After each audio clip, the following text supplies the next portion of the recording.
Well, welcome back to another episode of the Buffalo Happy Hour. Mike, how are you today? Because I can just tell you're doing fantastic. Shut up, dude. I'm fine, everybody. I'm fine. Just another grand old day in New York State. But we got some good bourbon to drink. We got a lot to discuss, a lot to educate the listeners on. So that's exciting.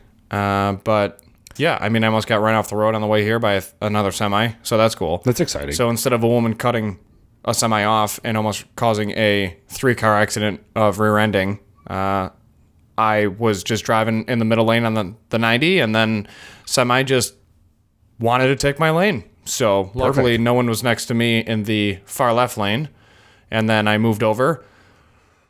Come to find out, I was in his blind by like an inch. Well, maybe you should open his eyes. Right, and there was somebody merging from his right, so he just took over. So that's fine. No problem.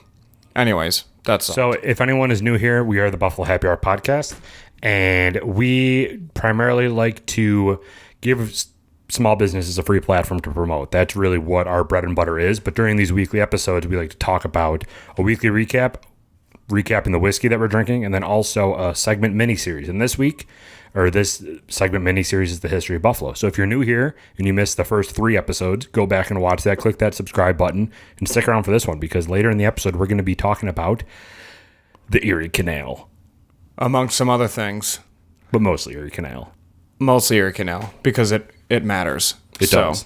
So, yeah. But anyway, you almost got run over. Do you want to tell people kind of what we're trying to do to this space, or maybe doing to this space, or probably not doing to this space? We were discussing the idea of insulating it, and then come to find out it's not just as easy as throwing up insulation and being done. So I got extremely aggravated, swore a lot internally, and then just walked away. But basically, there's not a lot of room, and everything has to breathe with proper ventilation through the soffits, and if it doesn't, we're going to have a lot of mold. I don't want mold. You don't want mold. The resale doesn't want mold. So You can just paint over it. It's fine. yeah, right. So there's some courses of action we can take, but not a lot. But that's our current issue. So what we may do is just buy an actual full-on space heater and crank this thing so that we're not dying this winter. Yeah. So I don't know. We'll figure it out. It's a business write-off. But Well, the thing is, last week it was, 30 degrees in here? miserable is And what today it was. it's 74. It was miserable degrees. Yeah. So So right now we're sitting here in short sleeve shirts and just having a good time. one of the best. So let's dive into what we're drinking today. You want to talk about our week still? We still got like 15 more minutes, bro. No, I went golfing today. Talk about it. How'd you? You're so angry because I just take... So I work at a place where I can take literally whatever day I want off as long as it's far enough in advance. So you're talking to me about writing down some of the stuff that we have to talk about today. And I'm like, yeah, no problem. I'll do it in between teas. Because people in front of me... So these days that I take off of work, not many people can do the same. So what I find myself doing is golfing by myself, which is fun because then I can critique myself. No one else is critiquing me. I don't feel rushed. I don't feel like I have to hit a perfect shot. If I do end up shanking it, which is 90% of the time, I can always re-tee it and there's nobody watching me. The first time that I went out to the same club, I talked about it a couple weeks ago on how the dude was very, very insistent on telling me every single hole that I could potentially drive on. It was great. I was the only one there, so I was his only friend all day. Today was a different story because it is 76 degrees in Buffalo today on November 10th, and everybody and their uncle was out, except for you. You had to work. So today I went out. I was planning on going with other people, like I thought I was going to be paired up with somebody because normally if it's a busy day, you don't get to go out by yourself. But I went there and the dude's like, oh, yeah, sure. If you're ready, just go. I'm like, what? All right. Sounds good. So I hit the first ball off, and in front of me was another twosome. And then in front of them was a foursome. And the foursome was just so slow. So I ended up skipping that and skipping one hole and then finishing the whole thing in like 2.5 hours. I was stoked. Wow. Which allowed me to after go disc golfing. Here we go. How was that, Tarek? It was fun. It was a good time. Tom and I went out to Coma Park, and we were just throwing discs. Oh, they were just gliding through the air like UFOs. They're real. So you just wind up and you chuck it, and there's no better feeling than a sore rotator cuff. I could come up with a few, but we won't dive into it. There's very few things better than being off of work and doing 2 things that you love. 3 things that you love, because now we're doing this podcast. Yeah. I have different interests on my day off. What are your interests, Mike?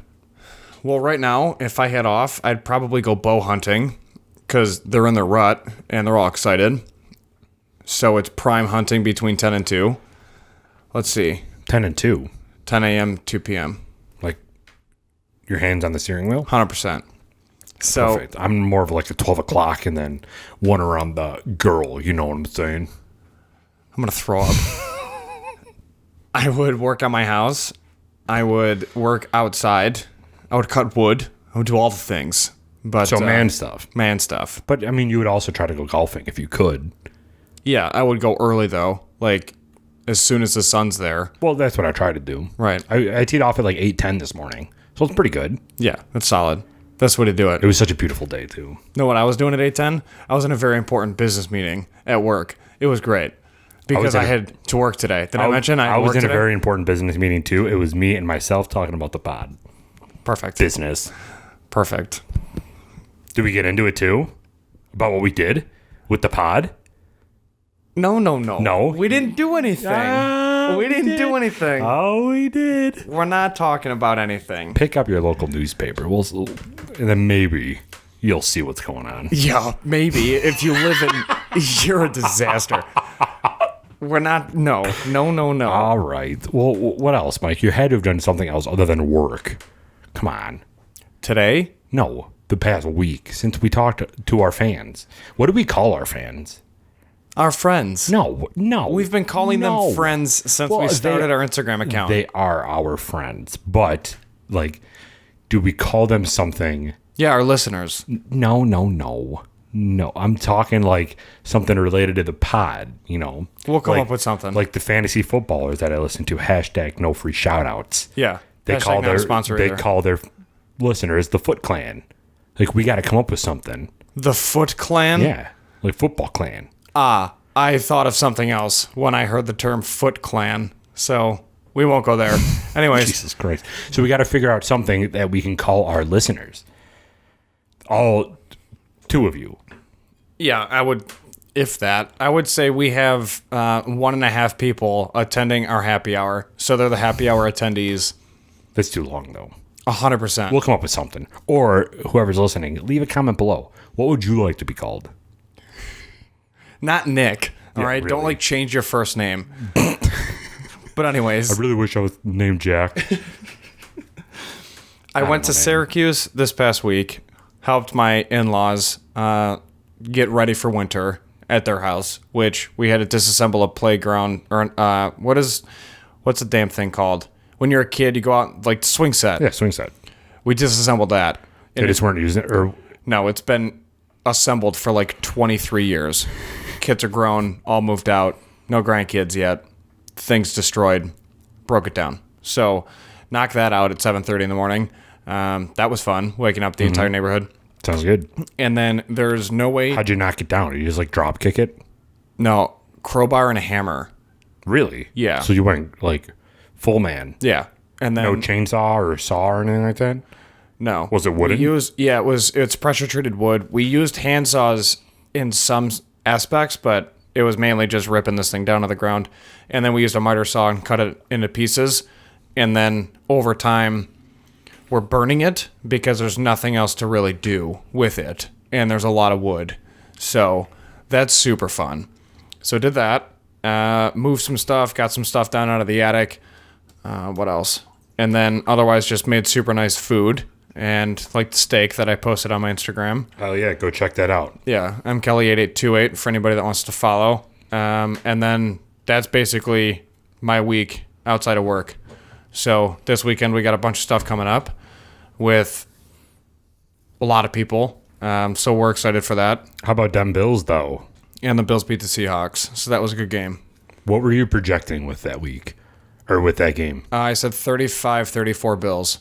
Was my Really? You prediction for the projected game. Bills to win? Yeah. Interesting. I think that you're probably one of the only people that did. All the NFL commentators, too, thought that Seahawks were going to win. Yeah.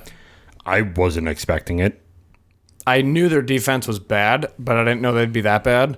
And our wide receivers are just that good. Yeah, So- and also, last year, I'm on the record of not being a Dable fan. Correct. I've not been a fan of his. But I will say, this year he's taken this approach to exploit the weaknesses of the team that we're facing. So that's why I think there was only like less than 10 design runs the whole game. And it was all let Allen just sling it. It was 23-3 in the first half, pass to run ratio. Yeah. But you do realize why, right? Well, partially because Seahawks defense is atrocious against the pass. He talked about it where in previous years, he had to basically, his playbook, just like any other offensive coordinator in the NFL, is in stages, right? So you learn you go from big to small. So big picture, this is the offensive scheme. This is how we do things. Next year, okay, I have the same quarterback. I have the same personnel set. Like, we can do this now because he understands step one. Now we're on to step two. So when that happens and you have the amount of continuity that we had in the offensive line and the quarterback and then with the wide receiver and running back core, they were able to pick up what we were doing quicker than before with other athletes. So then we got into phase 3. Josh Allen's still here. Perfect. There's no issues. He's starting to understand 1 and 2 even more in depth. And then now we're adding this other layer. And it allows the playbook to become more complex where Josh Allen understands why Dable's going in the direction that he is. And then they build that relationship where I'm going to call this, but if all of a sudden they audible their defense, I have full faith in you to audible on top of their audible. So that way we're still in the winning side of the scenario. And then now, the 4th year, it's essentially the whole system's understood. And then we're just teaching people specific aspects of what they have to do for their job. And then our wide receiver core got boosted so high where Diggs has been in the league for a while, Beasley's been in the league for a while, Brown's been in the league for a while, and they all understand other offensive schemes so that when this is presented, it just makes sense because they can correlate it and match it to other schemes that they were invested in previously in their career. And then with having the same offensive line and quarterback, it allows Dable more freedom to call different plays, which is why you're seeing more creative plays and then a better looking offense now compared to before. And everybody was rushing the ball. Not like physically rushing the ball where we're handing it off to Singletary. I'm saying everybody was putting the cart before the horse because they wanted what we're doing now 2 years ago when you can't do that because not everybody in the system understands the system well enough to operate at that level. Sure. But I also do think that there is some aspect of the design of that game exploiting the biggest weakness of Seahawks. Yeah. And that's also credit to McDermott because that's what he's done since he showed up, where he's literally said, we are week to week because that's how we game plan is week to week. So we don't think about outside factors or playoffs or anything else. It's because we literally have to figure out how to beat this one opponent, which is why it's a vast difference in the offense from the Patriots game to this week. Yeah. So I'm assuming it's going to be the same similar type of offense look with the Cardinals, but by the time this releases, the game's going to be over with anyways. Yeah, what's interesting about that to me is I thought that we were going to have the same approach that we did with the Chiefs, where we tried to take as much time off of the clock and keep Mahomes off the field. Sure. And I thought that was the design this week is just Russell Wilson is amazing, and we have to keep him off the field because he will obliterate us. Yeah. But it was completely different, and maybe that's what the Seahawks planned for. Maybe they saw the Chiefs game and said, this is the only other top-tier echelon team that the Bills have played, and this is how they handled it. We might want to design a lot of our stuff around the run and take care of passes secondary because they want to keep Russ off the field. Then we did the opposite. Exactly. Yeah. And, I mean, it fooled me. I thought that we were going to run all the time, so I can only imagine. But, I mean, it was a great game. I don't know the last time that it was sweet to see Allen throw for over 400 yards. Yeah. It was sweet to see him go for 4 touchdowns. And he's just developing into that next level that I think everybody was hoping for. Yeah. It's really sweet. It's fun to watch. And yeah, I think that it's going to be the same thing with the Cardinals next week. And then we have a bye, and then we play San Francisco at 4 o'clock. I believe so. Then the Chargers, then the Steelers. It's going to be. I don't think the Steelers are that good this year. I think that their defense has played against teams that are subpar, so it made them look better. Kind of like what our defense was 2 years ago. Last year we were good, but 2 years ago we were a good defense because our offense sucked so bad that we were giving the ball to every team on our own 40-yard line. So the yards against wasn't good because they only had to go 40 yards for a touchdown. Mm-hmm. So I think that the Steelers defense is a little bit inflated right now, but it'll be difficult. Being 8-0 is huge. Oh, yeah. But now Big Ben's on COVID. Right. And his 2 knees are busted because he's like 87 years old, I think, roughly. I could be wrong. It's going to be wild seeing how this whole thing plays out, no doubt. Yeah, man. All right. So, well, that was fun. You want to get into Woodinville? So how did you find this? Because I don't even know. I haven't even heard of this before. Right. So Woodinville was recommended to me by another fellow bourbon drinker, a very good friend of mine. So had it at his house, loved it, had another bottle of it, liked it even more because I was able to fully understand what was happening, and then picked up another bottle for the show, and here we are. So just word of mouth, which I think is one of the best ways to grow any business, right? So a few things to discuss. They're out of Washington State. The awards that they've won, this is pretty interesting. So we'll start at the top. So Woodinville Straight Bourbon 90 Proof is the product we're having. In 2016, they earned the Craft Whiskey of the Year per American Distilling Institute Craft Spirits Award. They also won 40 other awards and earned 49 different appearances through news and television, including their Age Your Own Whiskey Kit awards recognition. Age Your Own Whiskey Kit? Yeah, we'll get into it. So these products have been like all over the place. Beep. Beep.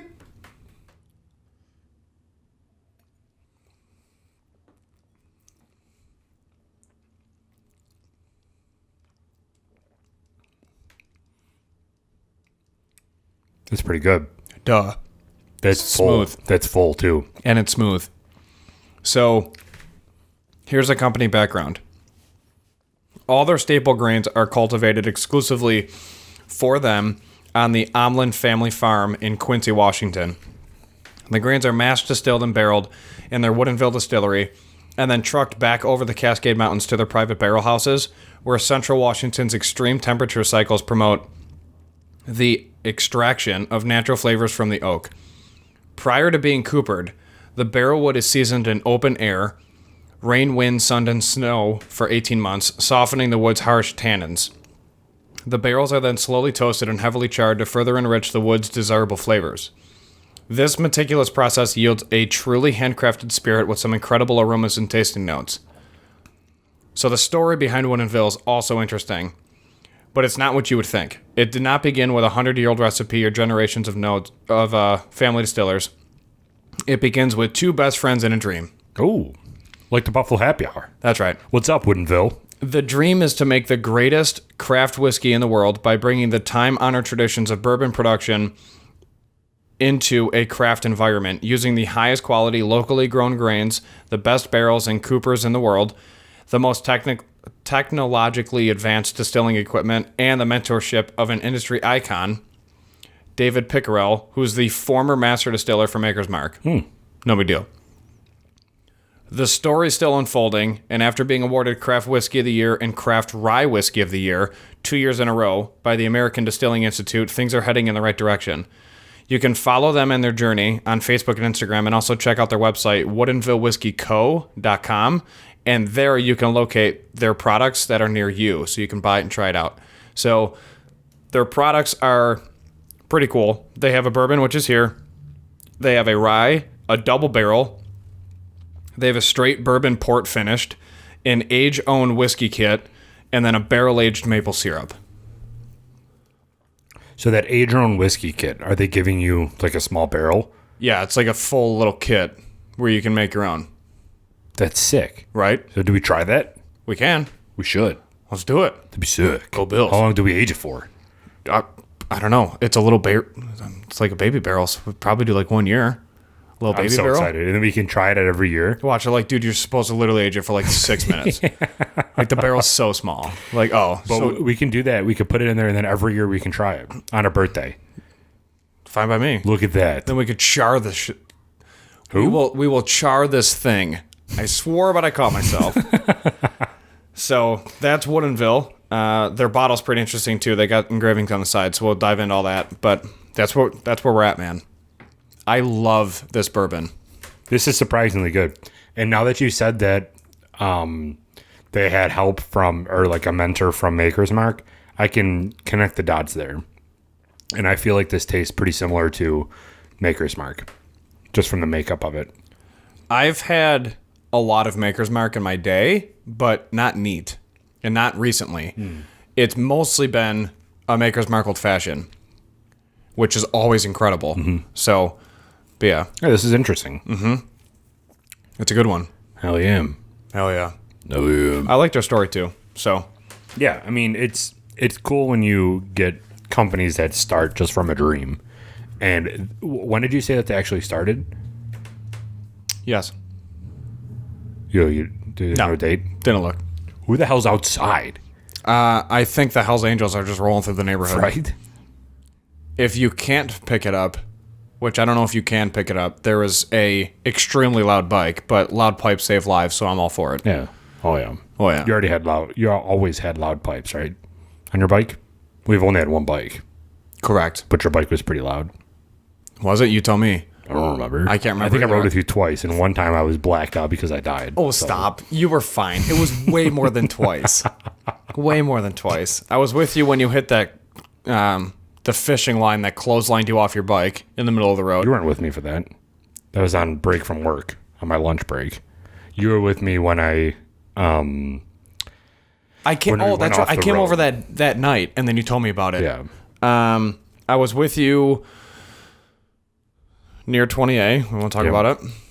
When I turned into Superman real quick. Yeah, the bike goes where your eyes go for other riders that don't know. Or sometimes when you hit rocks and you have no other chance. And then it was 13 degrees outside, and we decided to go for a ride. That was fun. I remember that. By the time we rode up Clinton Street, we were numb. Oh, yeah. And then we pulled over. You're like, want my extra pair of gloves? No. You were like, let's turn around now. I'm like, yeah, that's fine. That's fine. And we're just shaking the whole way home. And then I'm literally trying to thaw out underneath the heated blanket in my apartment, trying not to go to like the hospital. That was terrible. It's the tops of your legs. They were the worst because you don't know how to get those warm. No, and they were pink. I Yeah. literally took my jeans off and my skin was pink. I'm like, perfect. Now I'm Mr. Krabs. I can't figure it out. I'm probably going to have frostbite. It was fine. Have you ever been close to frostbite? I thought I was, but then when we actually learned about it, I really wasn't. I was with It's not dudes. like the Blackfoot from Mr. Deeds. I mean, it might get to that point eventually, but I've been around a bunch of dudes that have had like the early onset of frostbite where they'll lose it's a frost literal... nibble. Sure. They'll lose like literal sense in their fingertips for like weeks. Really? Yeah. So that was super fun. But a couple guys got like permanent nerve damage, but no one had what you see in Mr. Deeds. Yeah. No. Where there's like, hey, grab that poker stick right there and just hit it. Yeah. I don't think I've ever even come close. How long do you have to be exposed? I don't know why I'm asking you like you're a frostbite expert. Yeah, like what? But how long would you think that you had to be exposed to like, in like what's the temperature? I think Or it's does it just based depend on you? I think it's based on moisture, temperature, airflow, and duration. I think those are the actual legitimate like factors that contribute into frostbite. So there was Is there We've like done- second degree or third degree frostbite like there is for burns? I think so. Dude, it's been a long time since I did cold weather training, like actual cold weather training where we just went out and learned all the things. Yeah. But it's been way too long. I brain dumped it. I just don't go outside when it's that cold for that long. Like Unless that's we're in the garage. yeah, like that's what happens when you get out of the service. You're just like, I'm never literally doing that again. Like, why? What was the point? That was brutal. So listen, you got to know how to do it just in case you find yourself in this situation. Be like, perfect. I will never find myself in this situation because like I now have control of my life. Well, yeah, really. In the opposite side of that, what's like heat stroke? Like, are there variations of heat stroke? Because I'm Cat sure 5. that you had more exposure to that than frostbite. Yeah, and then once you get it, they basically cater to you so that you don't reoccur with that injury. But essentially, when somebody has a internal body temp of, I believe it's like high 90s, low hundreds. Right. You essentially strip the individual of all their clothes and then wrap them in ice sheets. So there's giant coolers. Remember that? Like a cryo tank? Kind Just of. in like negative 12 degrees. So you know that massive cooler that I have? So that you've seen in my garage? Yeah. Yep. So you basically fill that with ice water and then dunk actual bed sheets in that. And then when the dude who has a really high internal temp shows up, you strip him of all of his clothes and then you wrap him in these sheets to decrease his internal temp. And I've seen that happen a few times down south. But the last time, pretty interesting story. I won't say his name, but the last time we had a guy who actually had a lot of heat issues. He got medevaced out of the training that we were going through, and we put an IV in his rump to actually like basically save his life and hydrate him because he just like collapsed. And we knew it was from dehydration and just from the excess weight that we were carrying with helmets on in the heat. And it was Louisiana in July. So, but dehydration doesn't necessarily correlate to heat stroke, does it? Correct. Well, it can. Because if there's no moisture in your body and then you're getting pelted by the sun, then yeah, your body's going to be all out of whack. So yes, it does. But we basically removed his pants, gave him an IV up his butt, stepped on the IV bag, put the fluids right into him. Jesus. And then carried him. One of our guys carried him to the evac site and then got him on the bird, and the bird flew him out. And then he went home like the next day after being in the hospital and getting the rest of the fluids that he needed and everything else. But yeah, we actually saved his life. His internal temp was approaching 104, which is ridiculous because typically at 104, your brain's already like cooking. And he was just totally unconscious, like had no clue what was going on. And then he just woke up in the hospital. Isn't that crazy how delicate your internal body temperature is? Oh, yeah. Like 101 is you just have a fever, but 104 is like you're dead. Right. That's insane. Yeah. Yep. What about like... You just cook from the inside. It's ridiculous. But like it's so... Like 1 degree matters. Yeah. It's insane. Why is it now that for some reason I feel like my entire childhood was like 98.6 was the gold standard. And now it's down to like 97. Yeah. Like what's going on? Global warming? I just think it's more studies and more research and more technology to fine tune things. But like I was taking my temperature as a kid and it was always 98.6. And now if I take it, I'm always like 97.7. I feel like they changed the calibration on okay. Maybe on that because when I go into different customers for work, obviously they're blasting our foreheads and it's always like, oh, you're good, you're at 97. I'm like, so I'm cold. And then I make that joke and they're like, no, it's different now. I'm like, what do you mean now? Yeah, like right, exactly. For 28 years, it's always been 98.6. Like, it doesn't make any sense. Like, no, things have changed. I'm like, you know what? I'm not even going to question this year because then probably the walls are just going to blow out around us. Right. So, well, you know me being a hypochondriac. I took my temperature and I'm like 97. Oh, Jesus. I'm on my way out. Yeah. I'm like Mr. Deeds' grandpa or uncle. Put a sweater on. Yeah. His uncle that was frozen on Mount Everest and he just come up from the thing and like, oh, Jesus. That's how I felt as soon as I took my temperature that day. Yeah. But that's insane that's now the standard. It's just like, I mean, it happens. It's like, all right, next year it's going to be 102, and it's going to be like, I mean, that's what happens. It's like, what are you doing? Can we have some consistency, please? Yeah, just once. But yeah, that's where we're at. All right. That's where we're at, man. That's what I like to hear. All right, Mike. What do you think? Cocktail section? Ooh, yeah. All right.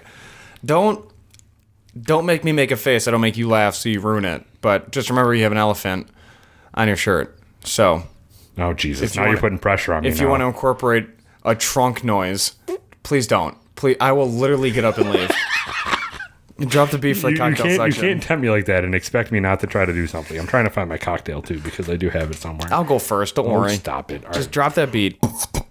Well, that was...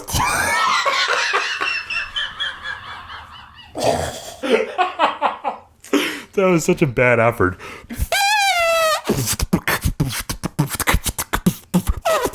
Cocktails. What are you, Tyrod Taylor? Did somebody puncture your lungs? Oh my god. You like that? My cocktails. Elephant, 21 Bricks. Shout out. Go check out that interview. Anyway, sorry. This is off the rails. We're gonna lose every subscriber we have. We don't have any. So listen. We have 3. All right, we're doing good.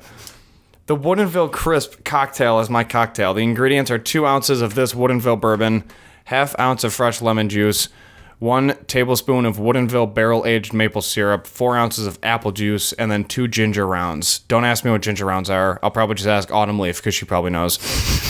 We'll shake and strain over the large cube and garnish with an apple. Ooh. So, fairly simple cocktail. Honestly, sounds really appetizing. I feel like that goes with this because I'm getting some sort of like cherry apple in it. We'll talk about it. We'll talk about it. So, drink responsibly. Oh, yeah. Mine is the hot toddy. We have boiling water to fill a mug, 4 cloves, 1 lemon peel or wheel, 2 teaspoons of Demerara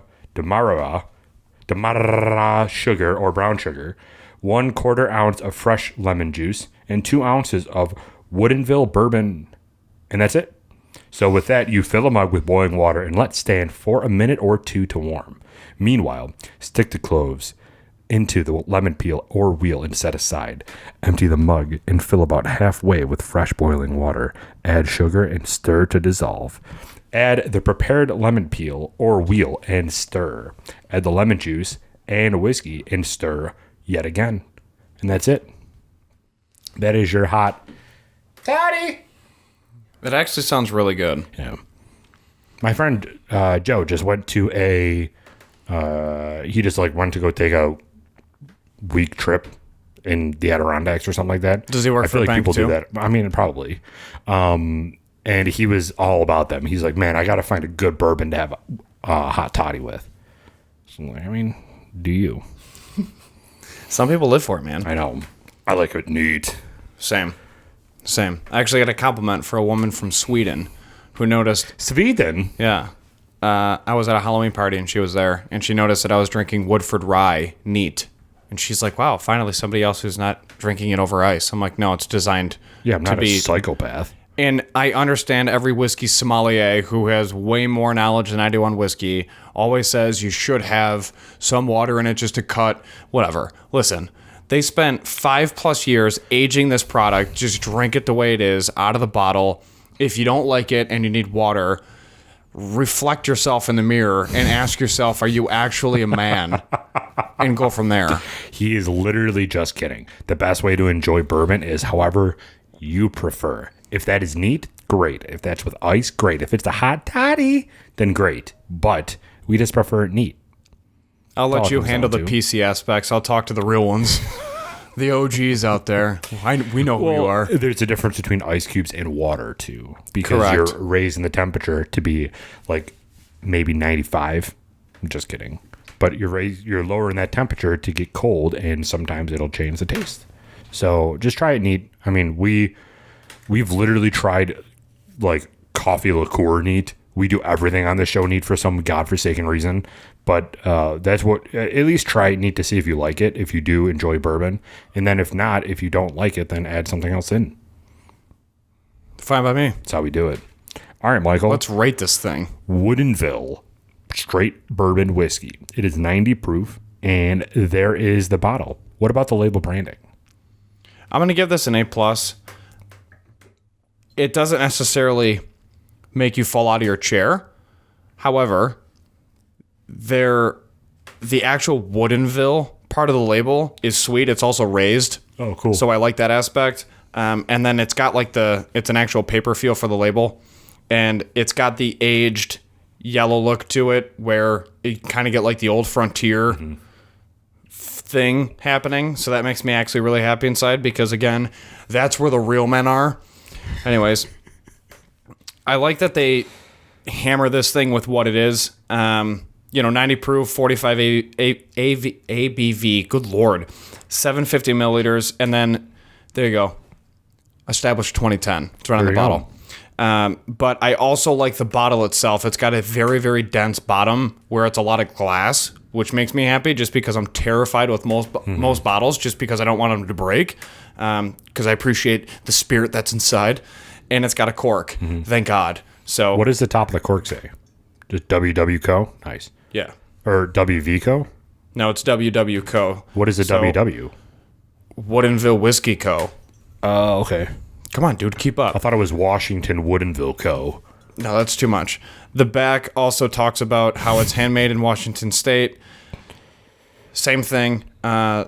The bourbon starts with traditionally grown corn, rye, and malted barley. All the staple grains are cultivated on the Omlin family farm in Quincy, Washington. Same thing I discussed before. And then on the sides, they have the bottle actually embedded as well, similar to the Hartmann's and a couple other bottles. So I'm going to go hard A+. I like this a lot. And then it's semi-easy to find on a shelf. Not as easy as others, but it's fairly easy to find. Yep. A++. I agree. Oh, A++? Or A+, I'm sorry. All I right, agree. A+. I agree. Agree. Nose.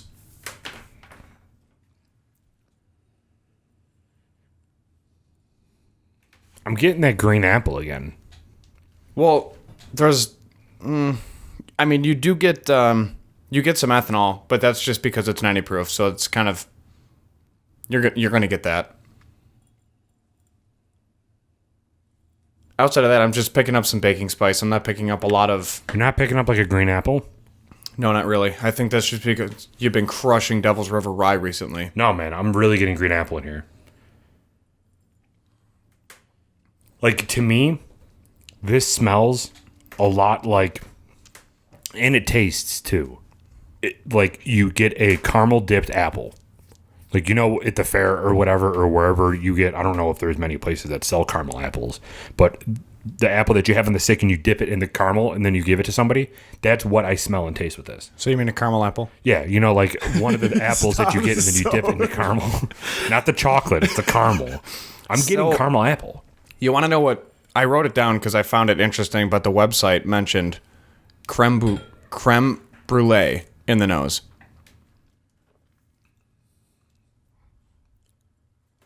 I guess there's some sort of sweetness and maybe like a caramelized sugar or something that you're getting, which I guess translates to creme brulee. But I'm telling you, man, there's some sort of fruit in there. What are you going with here? A plus. I agree. I agree.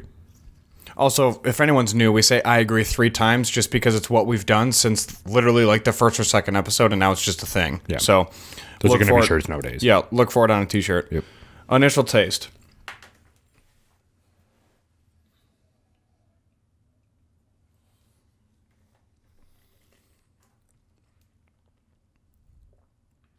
A lot of oil, caramel, baking spice. And there's notes of vanilla, but that's about it. I also wrote down something interesting off their website that I want to see if you might pick up, but I'm not getting it. I'm still getting some sort of fruit, whether it's cherry or apple or some sort of seeded fruit, which is very vague, but that's what I'm getting. They say dark chocolate. I don't get that at all. And I literally crush chocolate. It's kind of an absurd amount, but let me live my life. Even after knowing that, I still can't taste it. I'm getting a very strong, like, apple. I'll write down apple. Does it make you feel better? I'm surprised that you're not catching that. Maybe my palate is just off right now. It could be because I'm crushing Devil's River Rye, because I literally am crushing it. Initial taste, A+. A+. I agree. Ending note. I agree with this. There's only one thing that I'm getting, and it's honey. And then the lingering baking spice, but that's just because it's 90 proof. If this was 85 proof, I think it would be totally different. And it wouldn't be 85, it'd be 84. Yeah. Let's be real. But I like the honey. A plus. We got to get the dropper do out here.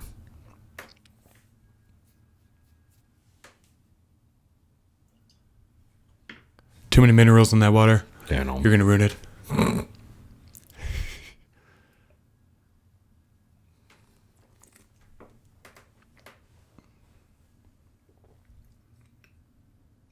Yeah, just more honey. So, Good deal.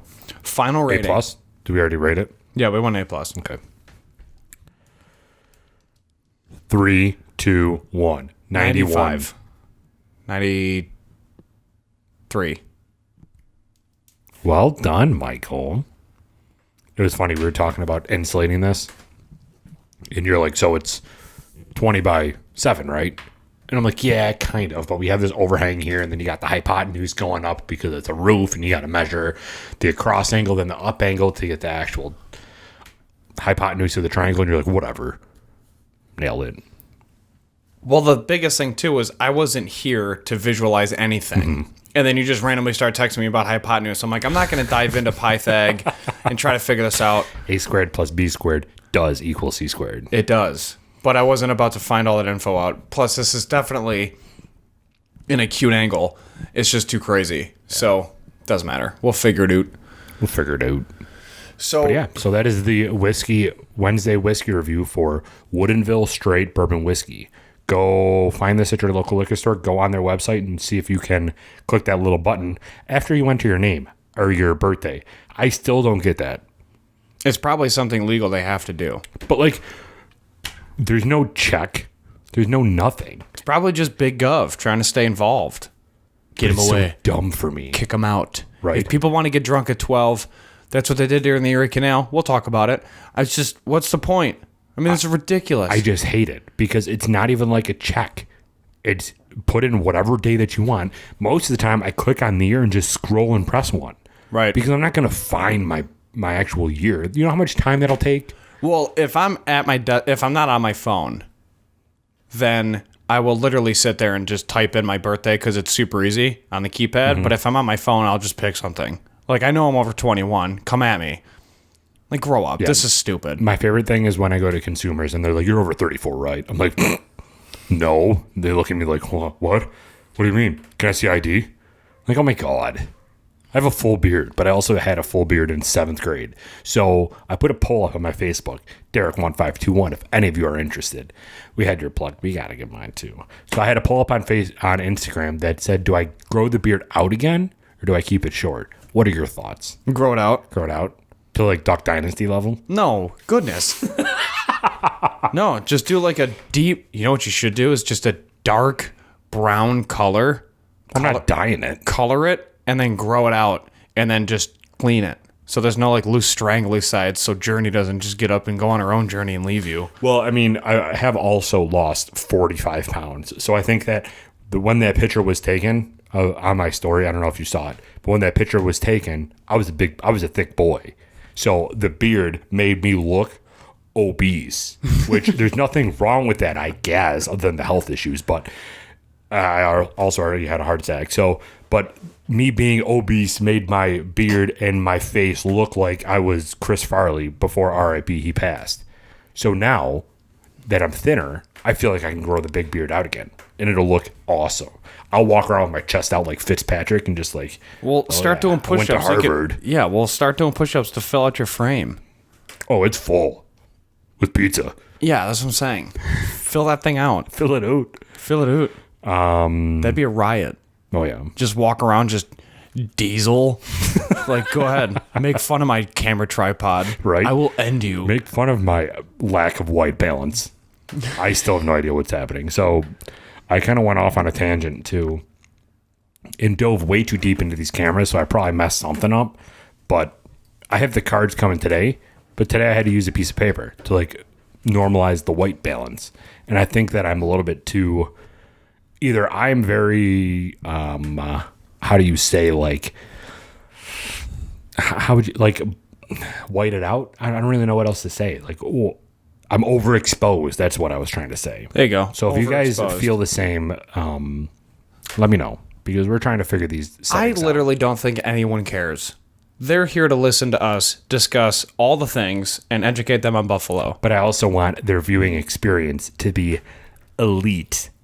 It is. Compared to some of the other people that just record YouTube videos on their phone, like in a selfie mode and hold it awkwardly with double chins. Come on. Come on. We have professional elites. That's also why I have the beard. To hide the double chin or the triple chin. Yeah, I just let mine show. Just be like, no shame. What are you going to do? Fight me. So let's dive into episode 4, just because there's a lot to discuss here, and there's a lot of good things that are in this. Yeah, so again, for everybody that's new to the channel, we have been doing this segment mini-series where we dive into the history of Buffalo. The first episode was specifically about the pre-colonization of the Buffalo area, dating back to the Native Americans that occupied the land before the Europeans came. The second episode was about the Europeans and how they impacted the region.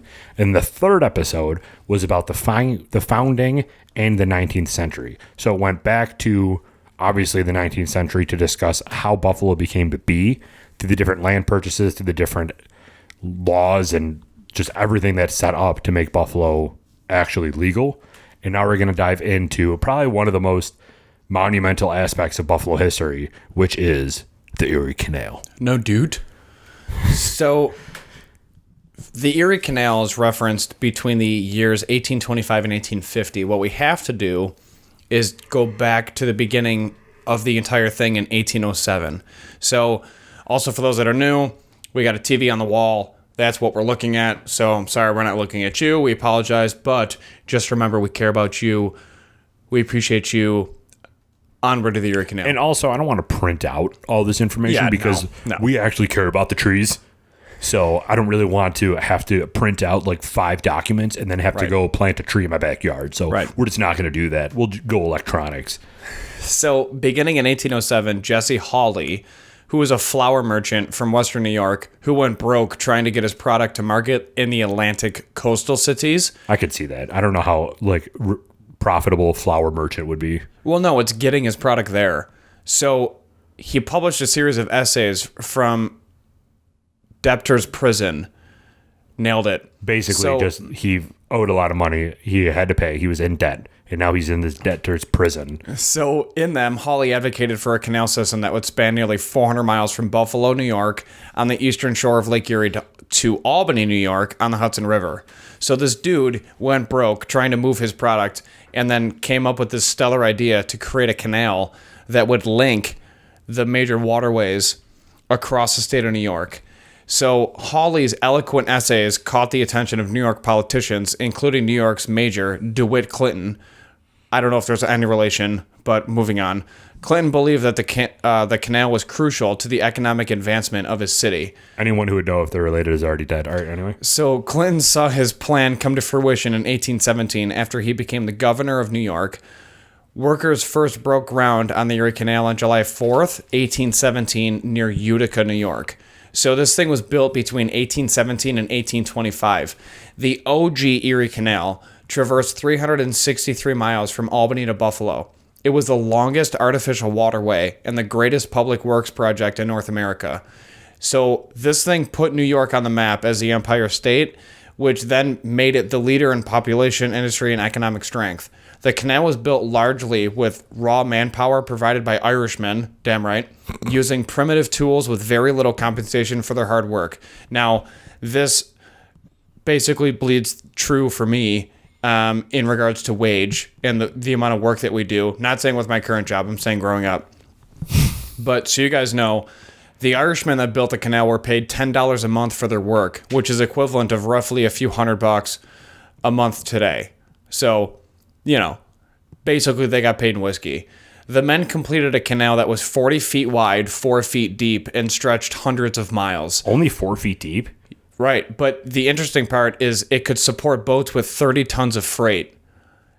How does that make sense? Buoyancy, dude. It's just weight displacement. It's physics. Don't use college terms on me. Yeah. So all in all, the original canal was constructed with 83 locks, 18 aqueducts that helped move it through rivers and ravines as it rose over 500 feet from the Hudson River to Lake Erie over the course of several hundred miles. This original Erie Canal was completed on October 26th, 1825. So 8 years they did all of that. 400 miles, right? Yeah. Or No. Let's see. yeah, 400 miles, a couple hundred miles. Maybe 200 out of the 400. The whole thing is 400 miles, right? 460 something miles now from here to Albany. I believe so, yeah. Yeah. So this was probably like half of it, I'm assuming at the time. 363 miles. Albany to Buffalo. Oh, okay. Yeah. So, of course, as with any massive engineering project maintained over a long period of time, the Erie Canal had to be upgraded as times changed. As time went on, traffic increased and the need to transport more freight surged as well. So by 1862, the Erie Canal had to be enlarged to be 70 feet wide from the original 40 and 7 feet deep, which could then support loads, with about 100 tons of freight. So in 1862, how did they do that? Like, how did they just do like, you know what, we're going to double the size of this and just make it double as deep? So they had mules and oxes that would pull boats through the trench. And then they invented the wheelbarrow to get all the debris out from all their digging. Jesus Christ. Yeah. So New York's population quadrupled between 1820 and 1850. Financing of the Erie Canal's construction allowed the city to eclipse PA as the country's most important banking center. Philadelphia as the country's most important banking center. So the Erie Canal also provided an economic boost to the entire United States by allowing the transport of goods at 1/10 the previous cost in less than half the previous time. So by 1853, the Erie Canal carried 62% of all U.S. trade. For the first time, manufactured goods, such as furniture and clothing, could be shipped in bulk to the frontier. Farmers in Western New York and the Midwest now had cash to purchase consumer goods because they could cheaply ship wheat, corn, and other crops to lucrative East Coast markets. So this basically connected the West to the East. That's paramount in our country. And it's nice because it's all in our backyard.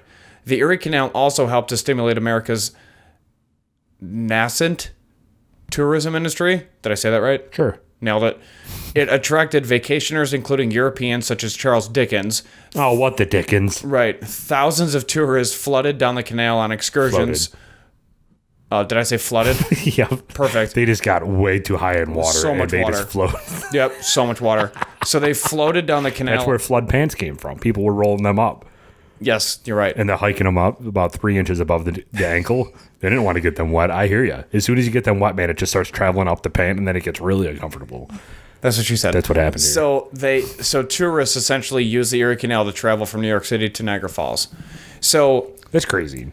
being the Erie Canal as the Erie Canal, there were other things that happened in Buffalo during that time period that were also just as important, but most people only focus on the Erie Canal because it literally changed the entire country. Right. But because with the Buffalo Happy Hour, we have to discuss other things that happened that was somewhat interesting within the same time frame. And this is just a snippet. There was so many different things that happened. Like we erected like 99 buildings in 1 year in the city of Buffalo. It was just insane. Like the growth in our entire area during this time frame was paramount. Well, because now with this waterway, you can get all the materials that you need faster than previously. Mm-hmm. I mean, that's one of the bigger aspects that the Erie Canal provided to not only us, but everybody along the canal too. Have you gone to one of the canal history sites in? Yeah, I was on. That was a field trip. Oh yeah. Yeah, we did the whole Erie Canal thing. So, did you get it in your research? Did you get into like the locks and how locks work and everything? Do you know how locks work? It's basically a well that then submerges and then allows water to pass. So like a dam. And then like it fills up. Dam. Yeah, and then it fills up with water, and then you're able to continue onward. And then the dam either opens or closes behind you, and that's how they moderate your flotation through the canal. Right or wrong? I think that's right. Yeah. I think that I was on a vacation there, but not a vacation, but a trip there, and I think I might have been too young to understand. We should go back and just record it and laugh. Nice. Just like the whole boat ride. Just like let's take a boat ride from Albany to Buffalo and we'll just record the whole thing. Yeah. It'll be a nice like 20-hour segment. It'll be pretty cool, though. I think that we'll have at least one joke in there. So We'll take a train down to Albany, and then we'll take a boat back up to Buffalo, and then we'll wear authentic 1825 to 1833 attire. only if we can talk like them, too. I think this could be a real segment, man. There's no way that we could talk because I would be drunk the entire time since I'm Irish, and I built the damn thing. Well, you can be a drunk Irishman, and then I'll just be Charles Dickens. Oh, goodness. So scroll down and we'll talk about the things that happened in Buffalo. Starting in the year 1827, fun facts. This is basically the segment of fun facts. In 1827, July 4th to be exact, New York officially abolished slavery, freeing 10,000 slaves. Also, 976 ships visit the Buffalo Harbor, compared to only 120 ships 7 years earlier. Wow. Yeah. So in 1832, Buffalo incorporated as a city on April 20th. 4.5 square miles with a population of 10,000 people. The northern border of the city was North Street. What is Buffalo now? Population size? Is it like 100 and something thousand? No, it's 260,000 people in the city of Buffalo. Wow. So virtually every aspect of daily life in the city is closely supervised by the Common Council. The mayor is appointed by the council and has powers similar to a village justice of the peace, including the management and control of finances of all property, real and personal, in the year 1832. So the first mayor of Buffalo was Dr. Ebenezer Johnson. What a first name. Ebenezer Ale House. No free shout-outs. So Dr. Johnson was elected to a one-year term under the first city charter. The Common Council has the power to elect the mayor. His salary was $250 a year. I'm sure that's really what Byron Brown makes now. So before the election, Johnson was one of Buffalo's wealthiest citizens. Johnson Park will be named after him. Where's that? Couldn't tell you. Where's Johnson Park? It probably changed names to Delaware. So in June 1832, an epidemic breaks out. Oh, coronavirus. Got him. It was a cholera. So Middlesex County. interesting. So the city. That's New Jersey. Yeah, I was gonna say, what are you talking about? So listen to this, dude. In June 1832, a cholera epidemic breaks out. The city spokesman among them, the physician and first mayor of Buffalo, Dr. Ebenezer Johnson, says it's caused by Irish immigrants in Quebec. Cholera, who had brought the disease. Cholera epidemic. Yeah. So Chalupa epidemic. listen. So it was caused by Irish immigrants in Quebec who had brought the dead disease with them from the old country. The Common Council's first action is to quarantine the city. All traffic, lake and canal boats, stages and coaches are stopped immediately. A man might be in an apparent good health in the morning and in his grave the same night. Jesus. The death carts patrol the streets, and where there is an indication of a death in a house, the driver would shout, "Bring out your dead." Bodies are not permitted to remain unburied over an hour or two if it is possible to obtain carriers or a sexton to bury them. By July, over 120 Buffalonians died from the epidemic. Another epidemic would occur in 1849, but the worst of it would be in 1854. So cholera is a bacterial disease causing severe diarrhea and dehydration, usually spread in water. So I probably am drinking it right now. It's extremely rare. There's fewer than 1,000 cases per year in the entire United States, and it's treated by a medical professional. So if you have any symptoms, which I now have 4 out of the 5 symptoms, so I'm going to go get checked after this episode, but it's pretty treatable.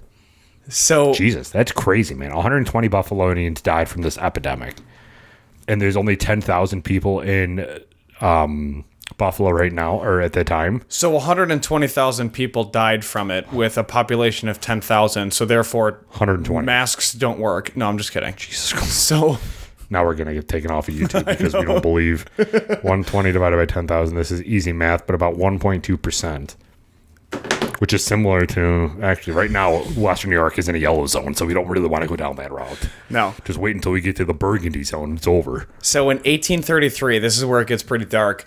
Dr. Ebenezer Johnson declines a second term as mayor.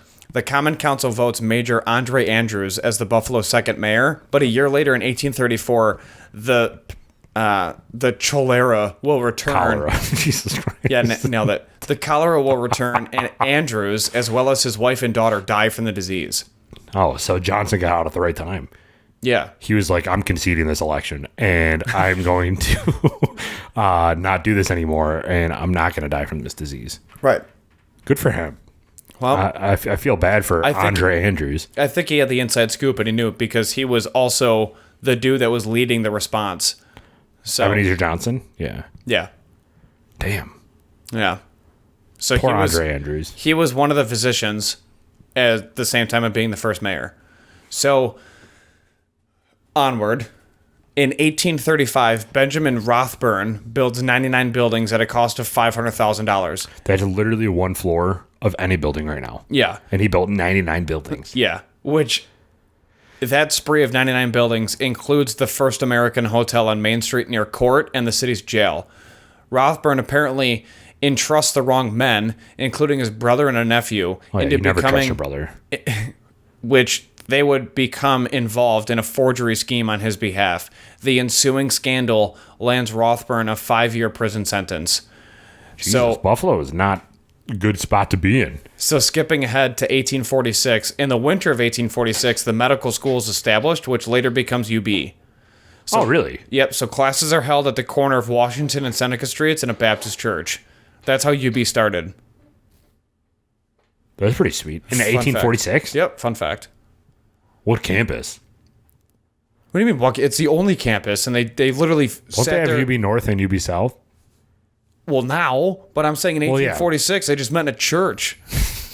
They just sat there and talked about, I don't know, hey, you got demons in your blood. Here's some cocaine. Like, what was the advancement of medical school then? You know? Yeah, probably trying to find a cure to cholera, which I heard Pfizer has. But that's crazy. Yeah. So, wow. Cheers, man. 1825 to 1850. That's episode 4 of the Erie Canal. Now you know. That's insane. Look at that, man. Did you know any of this information before we started? I knew the Irish built the canal. Bet your ass. Out here getting drunk. Making $10 a month or whatever they said it was.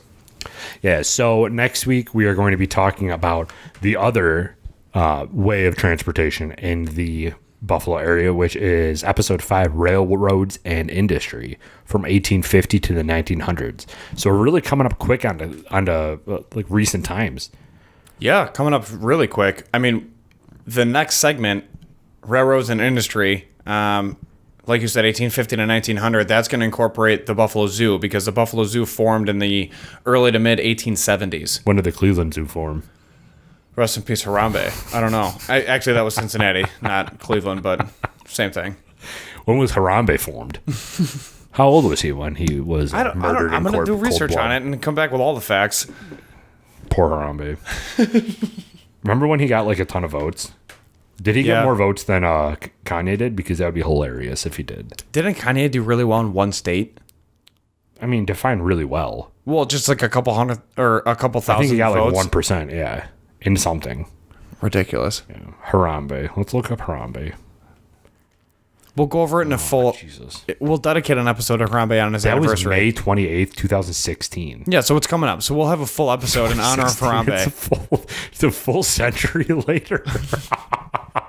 We're just... You know what? We're just going to blow past Railroads and Industry. We're going to just talk strictly about Harambe. No. I'm saying in May. We'll do a... In May, we'll have a Harambe episode. R.I.P. Harambe. They don't say when he was born. Cause of death, gunshot. Jesus. Morbid. Right? That's really sad. Right, Wikipedia, chill out a little bit. Yeah. But yeah, so that is episode 5 of the segment miniseries. If you enjoyed it, or if you missed the first 4 episodes, go back to our previous videos, because we dived into the pre-colonization, first Europeans, founding in the 19th century, and now Erie Canal. And we got a ton of stuff coming out for you going forward. Yeah, we do. So we have 3 interviews this week. Yep. Well, we have 3 events this week, 2 interviews. So those will be coming out. And then we have another one the day after our day off. Mm-hmm. So, yeah, there's a lot. It's going to be interesting, because we are on this mindset to where if it fits within our mission statement, we're going to do it. That's what it comes down to. And our mission statement is giving small businesses a free platform to promote and also giving back to the community. So as long as something that we do that we're posting on YouTube or posting on Instagram or doing something with, as long as it meets one of those two requirements, we're going to do it. Yeah. That's kind of how we want to do this podcast from the start of it and going forward. So there might be some stuff coming up that isn't like, that might be different than what you think that we would put out, but it's all fitting within that category. So I'm excited for it. You're excited for it. And it's going to be an interesting couple conversations coming up. No doubt. Hell yeah, man. So that being said, if you are interested in any of that stuff, go follow us on Facebook, go follow us on Instagram, go subscribe to us on YouTube, and then go check out all of our podcast platforms because we are on Spotify, Apple Podcast, Google Podcast, Stitcher. For some reason, we have like I've never heard of this podcast platform before, but it's trending on our site about like, oh, you have a ton of listeners here. So I don't know if you've ever heard of it at all. The platform itself is called Bullhorn. So our analytics are Apple Podcast, don't know what that is, Spotify, and Bullhorn. What about Google Podcast or Ziggerbox? I have no clue, man. But anyway, so go check us out on those podcast platforms. Hit the follow button. Like I said, subscribe to our YouTube channel. Leave a comment below. Let us know what you think about this segment. And then also let us know if there's anything else that you want us to cover. We are going to be doing going forward a segment on our Instagram, basically a story that is going to be giving you guys an opportunity to call out businesses that you want us to interview. Call them out. We want to make this engaging. We want to interview businesses that you want us to interview. Obviously, if we interview some Joe Schmo, it'll be nice for them because our loyal subscribers will listen to it. But you might not listen to it if you're looking for a specific business. So when we post these on our stories, feel free to fill those out. I mean, it's just going to give us more of an opportunity to reach out to them. We did one for the first time last weekend, and it went really well. And we already have 2 interviews scheduled with those people. So it's just going to be something that we want to do going forward to give you guys as listeners an opportunity to impact the show in a way that you would like it to be. Get ready to gain weight, dude, because it's coming up. I'm so excited. It's just I can feel the sweet tooth already, and I can also feel the cavity. So I'm also going to the dentist next week, Monday, so I'll make sure that I am in a tip-top shape to enjoy all the sweets and then maybe get a heart attack after. So I hope everybody enjoyed this episode. Tune in next week. Tune in this past Friday, actually, when this released, for the interview with... Who released this last Friday, Mike? You want me to tell the future? I don't know, man. There's too many. Oh, who released this? We do so many interviews. I don't even know what's going on. This last Friday, we interviewed Mansard Inn. That's already going live? So go check them out. Well, when this goes live, yeah, which is 2 weeks from now. That's insane. Yeah, so go check out Mansard Inn. Mansard Inn is a sweet local restaurant in the Buffalo area, in Orchard Park specifically, that has a ton of history, and the new owners of the place are taking it to a completely different, not completely different way, but they're trying to incorporate a younger crowd into this very old and well-established restaurant. So exactly. Go check them out. They're an amazing business. They have some great pies. We were able to take some of that home, and that was fantastic. So definitely go check that out. And Michael, this is what, episode 60? Yeah, dude, episode 60. The Buffalo Happy Hour podcast. Obnoxious. But yes, maintain your morals, maintain your moral compass, do good things, don't litter, pet your dog, love your dog, buy a dog, don't buy cats. Ooh, buy a dog, yeah. No cats. What is this? Just kidding, love all animals. No, not cats. I am not a cat person whatsoever. As soon as they start crawling, you know what? And I'm also allergic to them too. I remember. Sounds like a you problem. No one cares about your memory lane. Oh my God, it was terrible, dude. I couldn't see out of my eyes that are watering all the time. But anyway, drink responsibly, everybody, and just be a good person. See you all next week. We're out.